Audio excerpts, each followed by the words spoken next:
আসসালামু আলাইকুম।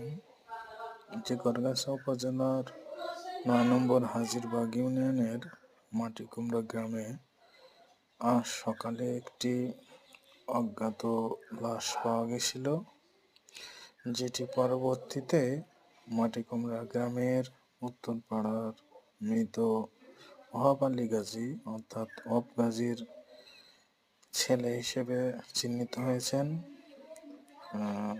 অন্যভাবে বলতে গেলে মোহাম্মদ রফিকুল, উত্তরপাড়ার যে মোহাম্মদ রফিকুল ইসলাম রয়েছেন তার সহোদর ভাই মোহাম্মদ সাহেব আলী। প্রথমে তাকে চেনা যায়নি, পরে তার পকেটে আইডি কার্ড ছিল অর্থাৎ জাতীয় পরিচয়পত্র, সেটা থেকে শনাক্ত করা গেছে যে সে মৃত সাহেব আলী। কিছুদিন আগেই কিন্তু গ্রামে এমন আরেকটি ঘটনা ঘটেছিল, যার পরিপ্রেক্ষিতে গ্রামে চাঞ্চল্য